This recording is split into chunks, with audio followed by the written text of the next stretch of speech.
Are you planning a one-week trip to South Korea and are looking for the perfect one-week itinerary? Well, then this video is for you. Now, since this is a pretty short trip, we're going to focus our time on two cities. Firstly is the capital Seoul, and then the second biggest city, which is Busan. And the way I've decided to structure this itinerary is that day one is going to be the day when you arrive in Seoul, so I'm going to talk a little bit about some essentials to get while you're still at the airport.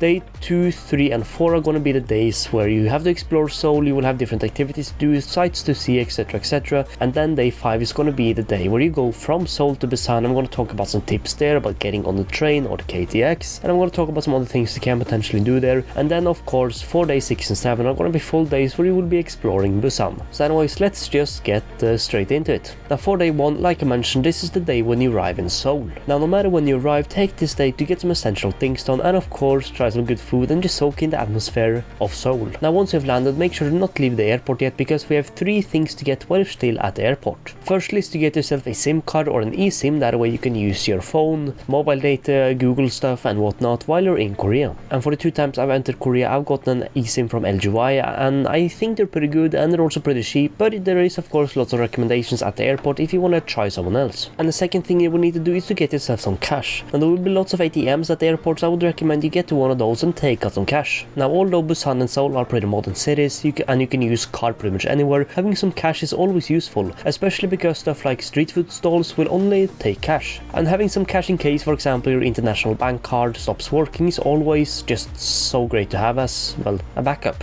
And then thirdly is to get yourself a T-money card as a transportation card, as this will be crucial to have for using the buses and underground trains. And you can get this T-money card at basically any of the convenience stores that are at the airport. So if you're landing at Incheon Airport, just look for a convenience store that's along the walls, and then you can just head there and buy yourself a T-money card. So anyways, after you've gotten these essentials, you're now ready to head into Seoul, so get yourself either on a taxi, a bus ride, or on the high-speed train into Seoul.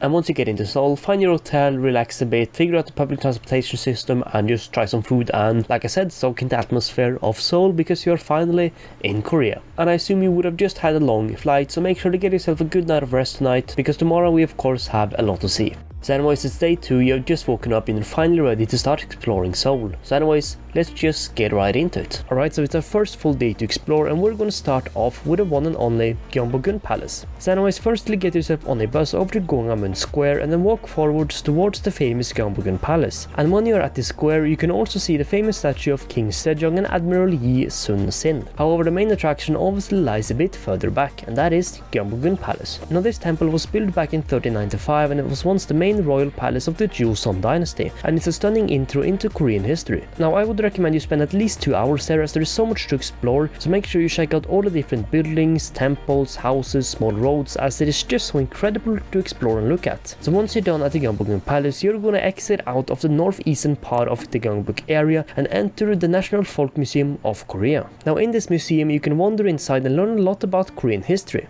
and they have lots of different exhibits and things to look at. However, even if you don't want to do that, you can also just wander around outside and admire the view of the buildings, which is also just great in general. Now you can spend a lot of time here if you want to, but I would recommend you set off at least between 45 minutes and an hour and a half, which should probably be enough. But anyways, once you finish exploring this place, you will probably be quite hungry, so I would recommend you find a nice restaurant to relax at and enjoy some food. Because once you're done eating, we're gonna head over and explore the final thing of this day, which is the Busan Hanok village. Now this beautiful old traditionally built village dates back to over 600 years, and there's so much to explore here, so make sure to set up plenty of time to walk around. Although make sure to keep in mind that this village closes at 5 PM, so make sure to arrive early to have plenty of time to explore. And I would recommend you set off at minimum 1 hour to explore, but you can easily spend more time here, but 1 hour should probably be around enough. And there is actually quite a lot of Hanok style cafes, shops and restaurants here, so if you want to grab yourself a dinner at the Busan Hanok village, you can also do that. Now after exploring this village, I would recommend you just get back to your hotel, relax a bit and get over the jet lag you're probably feeling. So what you can do now is just explore a bit on your own and enjoy some good food. However, if you have some time left over of the day and you want to see one more thing, you can head back to Gyeongbokgung Palace, but instead of entering the actual temple, head west and enter the National Palace Museum of Korea. Now this museum showcases the royal artifacts from the Joseon dynasty, offering a glimpse into the lives, culture and craftsmanship of the Koreans' former kings and queens. And I must say, this was on honestly one of my favorite museums in all of Seoul, so I would highly recommend you take the time to check this out if you have time at the end of the day, and of course if you're up for another museum. But anyways, even if you aren't going back to the Gyeongbokgung Palace to check out the National Palace Museum of Korea, I would still recommend you head over to the Gyeongbokgung Palace around 10 PM at night, because at 10 PM there is a really cool light show / display thing that happens at the Gyeongbokgung Palace, as in at the entrance of it. And it's just so incredible to look at and it's so enjoyable, so this is definitely something you have to do in the afternoon.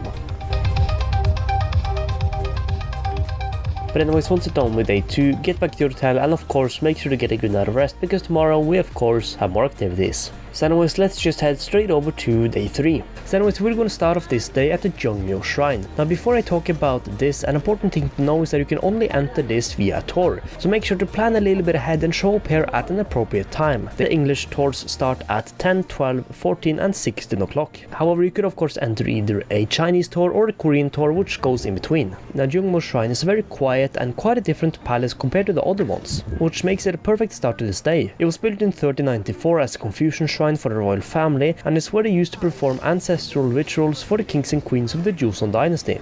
Now the temples here are also quite different, as they're short and long, which makes visiting this area so much more special. And during this tour you will also get to learn so much about Korean temple history.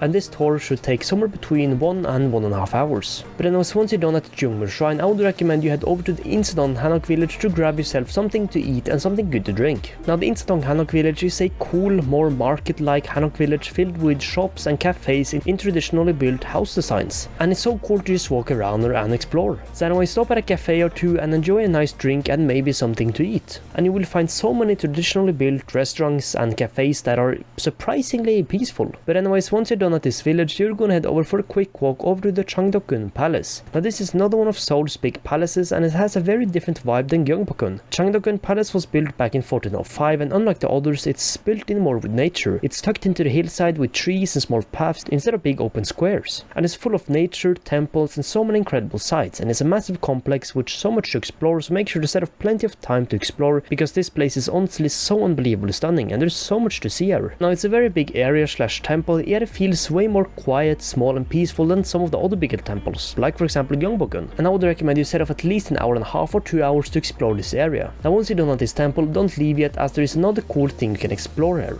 So anyways, then head to the northeastern part of this complex and get yourself a ticket into the famous secret garden. Now you will also need to join a tour to enter, however once you enter via tour you're actually free to just leave and walk around on your own. Now this garden is so incredibly beautiful and peaceful, and it's one of those places that kind of makes you forget that you're in a giant city, and it's definitely worth taking the extra time to explore. And I would set off around an extra hour, maybe an hour and a half, to explore this massive garden. And then once you're done exploring the hidden garden, get yourself a ticket to enter Changdeokgun Palace, and the entrance to this temple will be just to the right of the secret garden entrance. However, if you're feeling hungry, you can of course leave this palace and grab yourself some food before entering. But anyways, once you're ready to explore, Changdeokgun Palace was built back in 1483 and it's another one of Seoul's big historical royal palaces. And it's known for its beautiful gardens, beautiful architecture and insanely peaceful atmosphere right in the heart of a big city. And there was surprisingly few people here, even being right next to two other famous attractions. It felt a lot more peaceful, and I would set off between another 1 and 2 hours to explore this. So anyways, now after all this walking around, you're probably getting quite hungry again, so anyways we're gonna head over to the Gwangjang market. Now this market has been around since 1905 and it's one of Seoul's oldest traditional markets. However, this also makes it one of the busiest, and yeah, it's kind of chaotic and overly expensive, but it's still a cool place to experience and a cool place to eat some dinner. And make sure to check out plenty of the food stalls, as there are so many serving so much good food. So anyways, after all the exploring, get yourself back to your hotel and of course get some good rest, because tomorrow, as in day 4, we will have even more activities to see, because that will be our final day in Seoul. So anyways, you've just woken up, it's day 4, so anyways let's enjoy our final day in Seoul and see some even more amazing attractions. Now we're gonna start this day at the War Memorial of Korea. So anyways, head down south in the south of Seoul and explore this beautiful historical museum. Now this is quite different from the rest of the things we've done so far, however it is totally worth it. Now the War Memorial of Korea was opened in 1994 on the former site of the army headquarters, and this massive complex honors those who sacrificed their lives for the country during the Korean War. And it also teaches a lot of history regarding this war, and it shows the countries who helped out. They also have a pretty cool outdoor displays featuring tanks, planes, missile, helicopters, other weapons and so much more. What is this? Why do you need this? What do you need it for?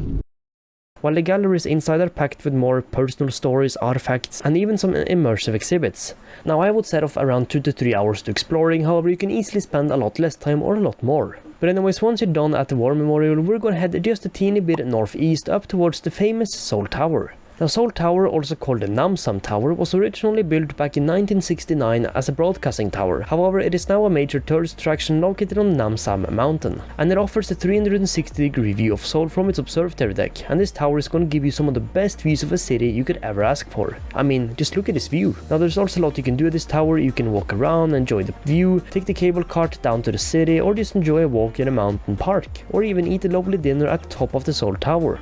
And I would set off between 1.5 and 2 hours to explore this area. However, if you're going to be walking up to this tower, I would recommend you set up a bit more time, but if you want to save a bit of time and energy, you can also just take the bus straight up to the tower. So anyways, now after spending some time at famous busy locations, we're now going to do something a bit more chilled out. So anyways, then get yourself up to the Cheongyecheon stream/river. Now the Cheongyecheon stream is a shallow stream that runs through downtown Seoul, and a fun fact, it actually used to be covered up by a massive highway, but they uncovered it and restored it and its beautiful nature back in 2005, turning it into a peaceful, quiet, walkable path. Now it's more cool and relaxed during the day, but at night it really comes alive with lights, water features and projections and arches shown along the top of it. And it's an amazing place to just relax and slow down a bit. Now I highly recommend you come here in the afternoon, as when it gets dark outside, all the lights and attractions really brighten up, and the feeling of walking down this quiet stream in such a massive city is just so great. Now I would set off around half an hour to an hour and a half for just walking around there and relaxing, but you can very easily walk this path in just 30 minutes if you want to, but if you want to stop, have a look, take some pictures and relax a bit, then up towards an hour or maybe even an hour and a half should be plenty of time. But anyways, once you're done relaxing at this river, we're gonna head a teeny bit south down towards the main Myeongdong shopping street. Now this place is one big mix of food, shopping, music and lights, so once you get there, just explore the main street. Now you will find tons of Korean street food stalls selling all sorts of foods and snacks, and you will even be able to find live music being played and lots of other stalls selling pretty much anything, and it's a perfect place to end your time in Seoul. So anyways, grab some good food, enjoy the music and get yourself some souvenirs for your friends and family.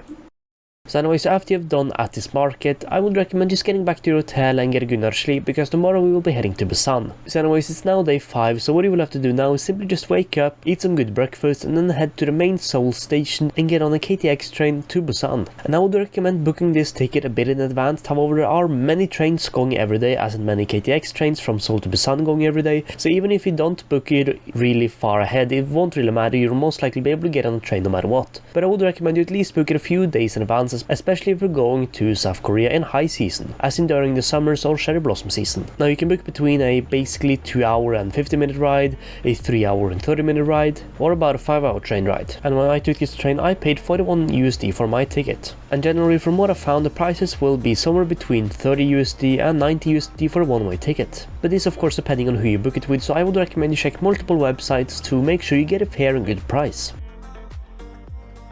So anyways, this has been quite a long train ride, so once you get to Busan, I would recommend you get yourself some food. Now once you get to the main Busan station, as in where you will leave the KTX train, there will be a lot of restaurants. I would recommend you stop there for a meal. And there are a lot of good options here, so yeah, just get yourself some food, and then once you're done eating, get yourself over to your hotel, explore a bit and just relax. And of course, make sure to eat some good food, and if you feel like relaxing a bit, you can of course head to bed a bit early, relax, because tomorrow we will of course have quite a packed day with a lot of activities to see here in Busan. So anyways, you've just woken up, it's day 6 and we are finally ready to start exploring this beautiful city of Busan. Now we're going to start off day 1 at the Gamcheon Cultural Village. Now this hillside neighborhood is famous for its brightly painted houses, murals, cute cafes and art everywhere, and it's just incredible to look at. And one thing I recommend you do in this village is grab something to drink at a nice rooftop cafe and just relax there for a bit and admire and soak in the view of these beautiful colorful houses stocked up against the hillside. And make sure to go off the main road a bit to explore some of the more quiet and hidden areas of this village,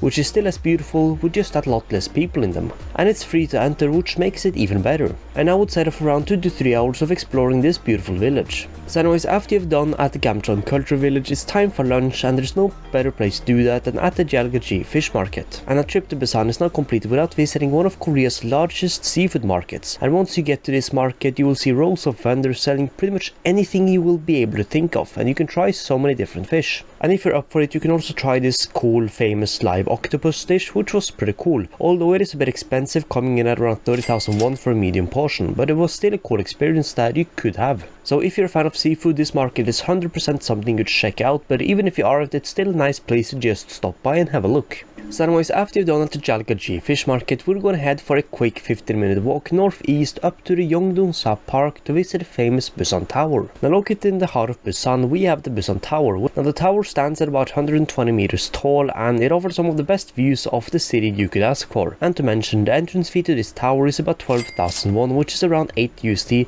but it is totally worth it. And from the observatory deck you will be able to get about a 360-degree panoramic view of the city skyline, harbour and mountains. Now there's quite a bit to see on the inside, so I would 100% recommend you actually enter it, but if you feel like just relaxing a bit more, you can also grab a drink at the Busan Tower Cafe or just walk around outside and relax in the park. And I would recommend you set off anywhere between 1 to 2 hours to exploring. And this is just a perfect midday stop, as it's not too tiring and it's just perfect for getting a sense of Busan's big layout, or I guess city layout. Now after you're done at the Busan Tower, get yourself over to the Songdo beach, because in the afternoon we're going to enjoy something a bit more quiet, which is a walk at the Songdo Cloud Trails, which is a glass-like walkway that stretches out over the ocean. Now the views of the coast, beaches and city skyline are honestly stunning from this skywalk, and the waves below are so relaxed sounding.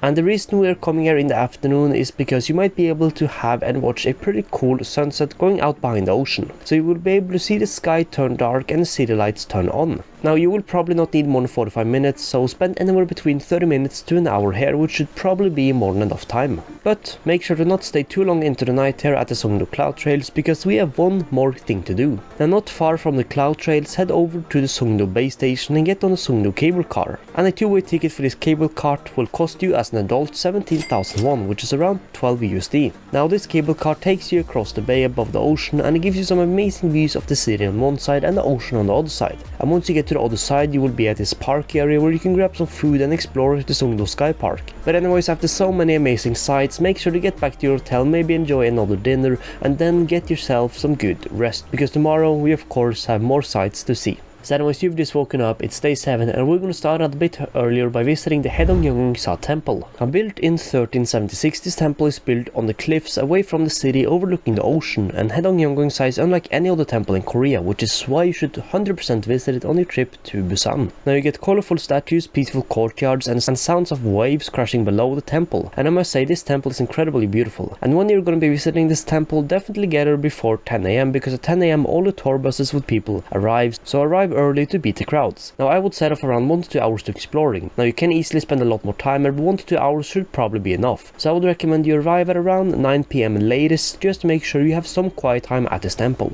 And the great thing is that visiting this temple is also free, which of course is another bonus. Now after you finish exploring this temple, head over to Jukdo Park for a short walk and some quiet downtime. Now Jukdo Park is a quieter spot compared to pretty much every other attraction we have done so far on the list, and due to this it is totally worth a visit. The park has some pathways you can walk down on, of course, benches to relax on and peaceful coastal views. And there's even an outdoor gym that you can train a bit at if you feel like it. And once you get there, make sure to walk all the way down to the tip and enjoy some of the beautiful views of the Busan city skyline and beautiful beaches. And this park is also the perfect place for you to just slow down a bit and relax a bit on your trip. And I would set off around 45 minutes to exploring this park, so just a quick stop. And after you visited this park, you're probably going to be quite hungry, so I would recommend you stop somewhere for some quick food. But anyways, after you're done eating, we're going to be doing something different and a bit unique. So anyways, then get yourself over to Songdo station and go on the Songjong beach train / Haeundae Blue Line Park beach train, as other calls it. Now this scenic coastal train is such a fun way to explore and watch the peaceful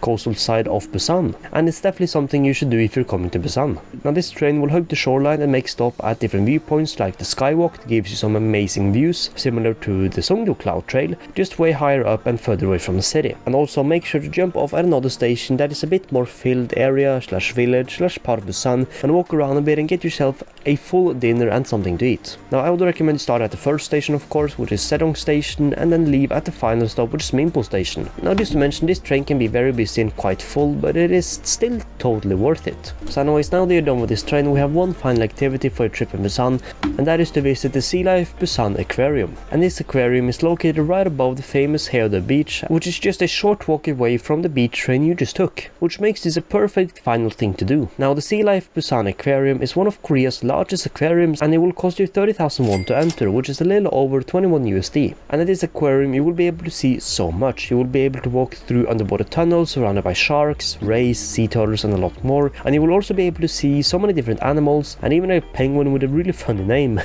And once you are at this aquarium, I would also highly recommend that you go on this boat ride thing, where you will be able to sit in a see-through plastic boat, allowing you to easily see all the fishes, sharks that are swimming below you. Now this ride will cost you another 10,000 won, but it is totally worth it. And for exploring this aquarium, I would recommend you set off at least another 2 to 3 hours of exploring. And after you're done at this aquarium, I would recommend you grab yourself a nice big dinner to end off your time in Busan. And if I can give yourself one food recommendation, I would recommend you try some Busan pig feet. So anyways guys, that is it for my 7-day South Korea itinerary. Now there was so much to see in South Korea, however I feel like this 7-day itinerary shows you some of the best and common sights in both Seoul and Busan. So anyways, let me know what your favorite things to do and see are in these beautiful cities down below in the comments, and I will see you all in the next one. Goodbye.